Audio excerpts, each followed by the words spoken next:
They were designed to be the best. They met enemies face to face, endured tragedies and enjoyed victories. They went down in history due to the bravery of their crews. They are the ships that deserve to be called naval legends.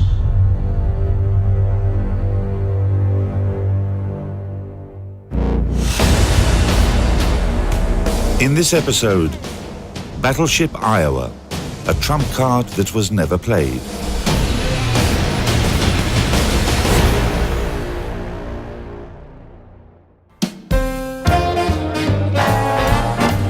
In the 1930s, the whole world was crazy about two things: swing music and guns.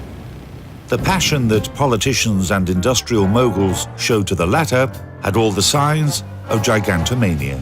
By finding legal loopholes in international arms control treaties and conventions, or simply ignoring them, countries were constantly building new and unprecedented weapon systems for both land and sea. They were becoming bigger, heavier, and more powerful. The global arms race involved the most advanced technologies of the time and huge financial resources. In order to compete with any of our potential enemies, it was felt necessary to increase the size of our ships. So the Iowa was a 45,000-ton battleship. The prior ships had been less, the South Dakota class and the North Carolina class. A battleship is basically a floating artillery battery, so her size directly depends on the size of her primary guns.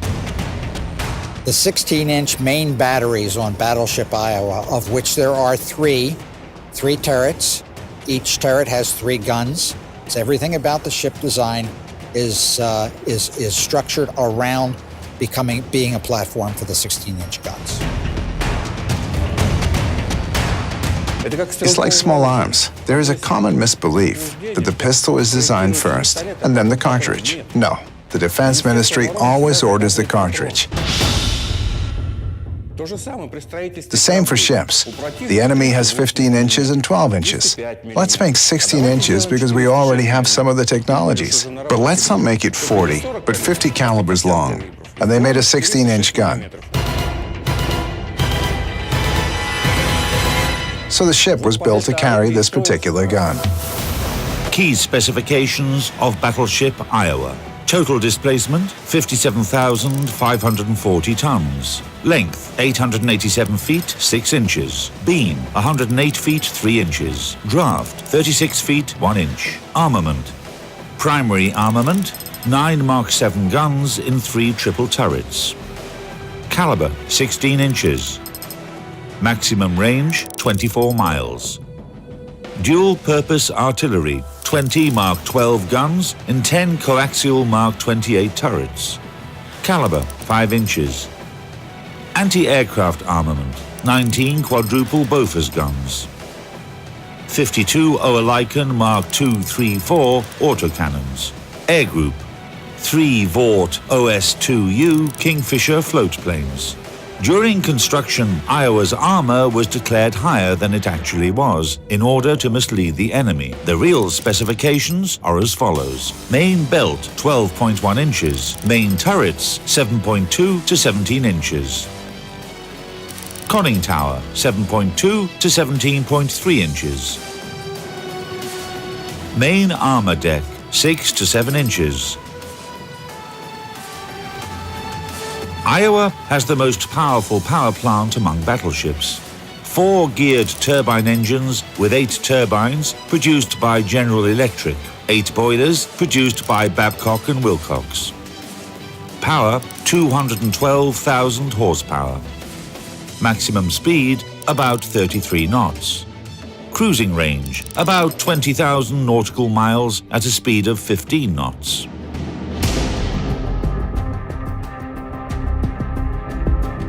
Battleship Iowa had a very unique hull design in the bullnose. And you can also see that her lines were very tapered, almost aerodynamic. And that's all part and parcel of how they got this 57,000-ton behemoth.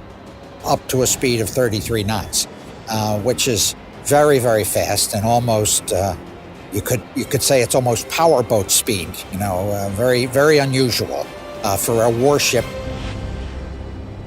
This became an important advantage later on during the war in the Pacific Theater. With a speed like that, Iowa could efficiently escort carrier task forces.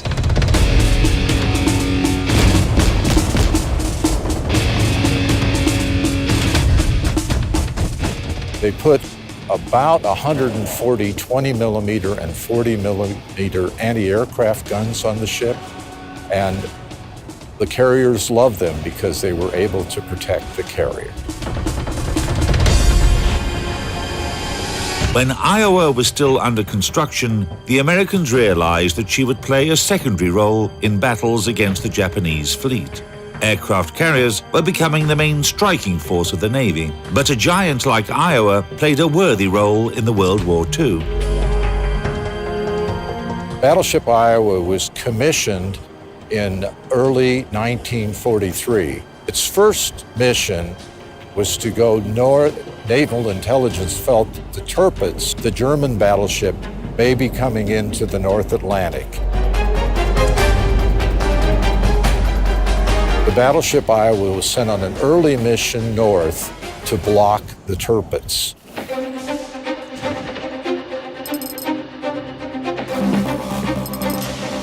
Suppose battleships Iowa and Tirpitz met in battle. Iowa had a higher speed, greater maneuverability, and longer range of fire.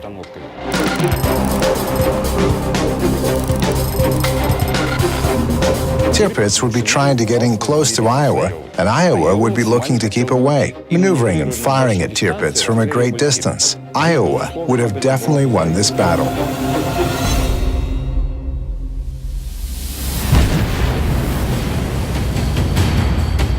But the two naval heavyweight warriors never met. So we can only imagine how their duel would have ended.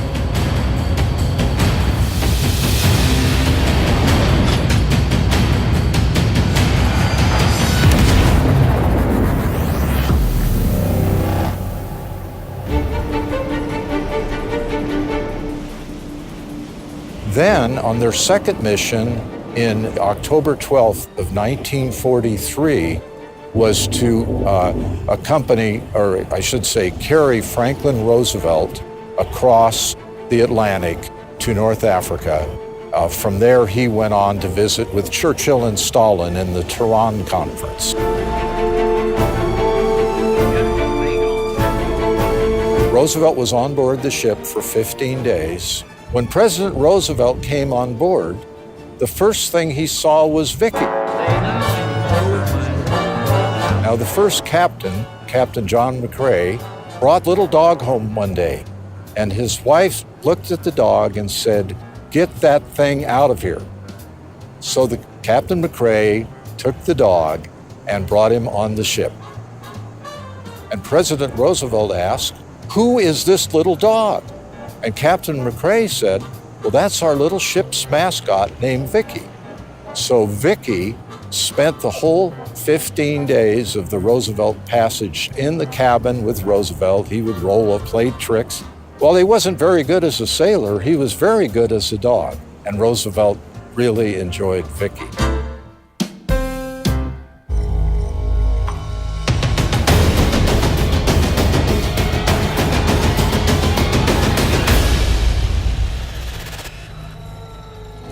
In early 1944, battleship Iowa joined the United States Fifth Fleet, which operated in the Pacific Ocean.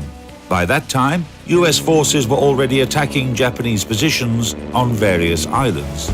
The battleship's role was to provide fire support to landing troops and escort aircraft carriers during air raids on the Philippines, the Ryukyu Islands, and Taiwan.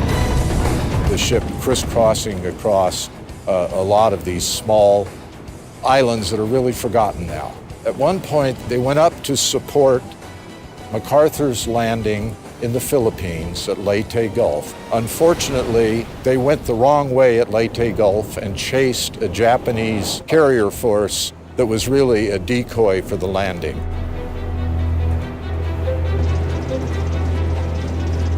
They came back, but a little too late to assist in the Battle of Leyte Gulf.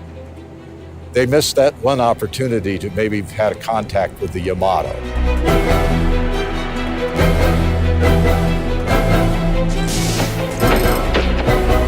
The two ships never met in combat, and both countries kept their capital battleships, shall we say, arm's length, kept them at distance, because there was great political risk to having either one of the ships damaged severely in battle. Japanese industry in those days simply didn't have the resources to build ships in large numbers. The solution was simple: to make huge ships that would exceed the largest ships of other nations. Super battleships. Battleship Yamato is the biggest battleship in the world. この3連装砲塔は Her shell velocity was 2,600 feet per second, 790メートルパーセカンド while its weight could be up to 3,300 pounds. 5トンの砲弾を撃ち出すことができます。 Such a large gun could inflict very serious damage. The Japanese essentially broke the treaty. On the other side, the United States of America was simply building a ship that met the contemporary requirements of naval warfare and could easily, without any extra effort, be built by the American industry. 日本海軍の場合、その建造 During the war, the Japanese fleet could afford to build only 2 battleships, アメリカ海軍はおそらく日本海軍が大和 while the Americans were able to construct more and more new battleships.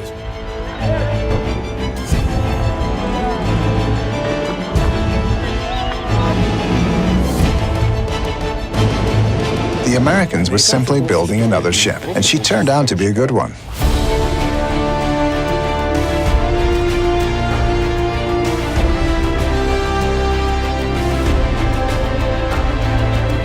The Iowa, I think, would have, of course, I would probably say this, would have taken the day in a battle against the Yamato. She had very accurate fire control for a ship of the 1940s. And I think that would be an advantage for her if they should fight such a battle. It was so accurate that in 1984, when they recommissioned the ship, they kept the existing system in place. They did, even though they had modern computers. The Iowa could put a round very, very close to the target, so accurate that they didn't need to change it.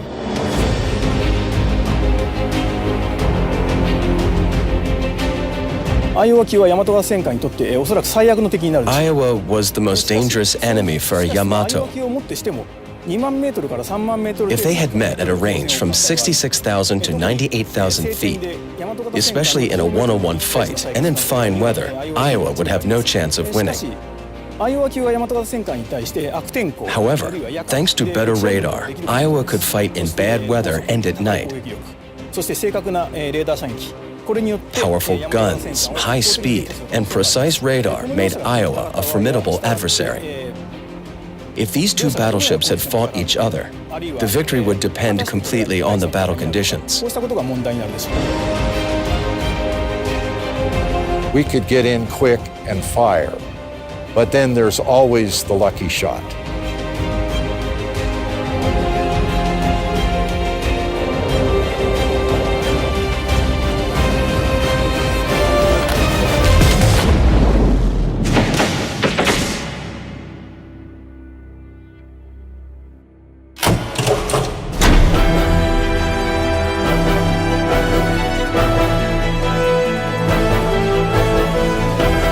The changing tactics of naval warfare increased the role of aircraft carriers and deprived Iowa of a chance to use its primary armament against surface ships. So the battleship used its firepower against the enemy's coastal positions.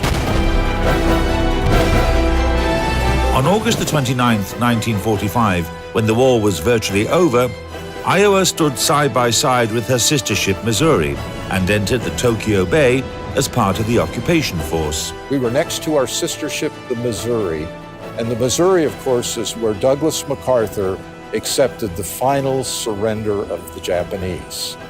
Now, we like to say on the Iowa that had Roosevelt lived, that signing might have been on the Iowa because he had been on the ship. But President Truman was from the state of Missouri, and so the signing was on the Missouri. Some of a sailor that was on that trip once told me that I asked him if he was sad that he didn't get the signing instead of the Missouri. And he said, no, not really. He said the war was over, we had lived, we were going home to our wives and children, and all the guys on the Missouri were busy preparing a photo opportunity for Douglas MacArthur. Upon witness surrender of the Japanese Imperial Forces,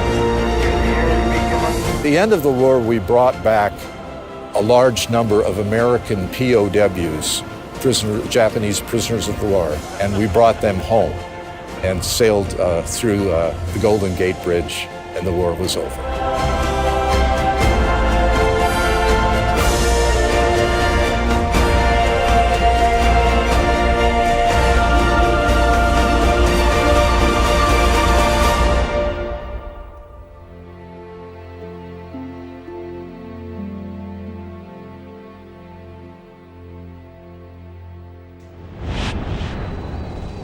For her service in World War II, the battleship was decorated with 9 battle stars.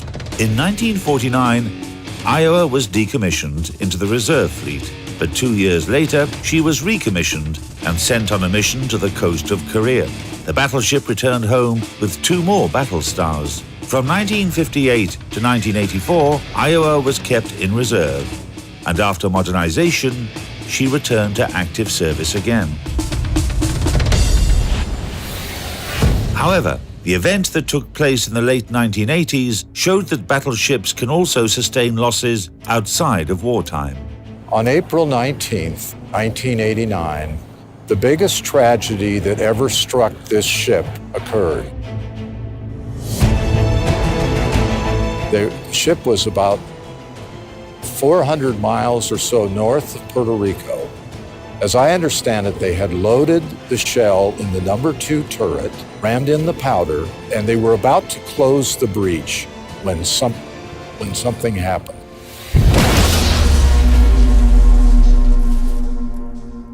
There was an explosion that killed 47 men.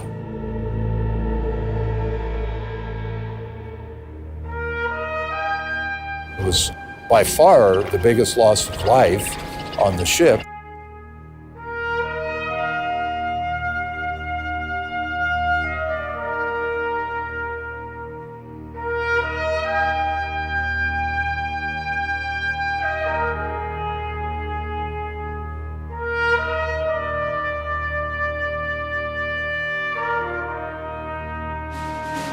Having recovered from the tragedy, the battleship returned home and joined the reserve fleet.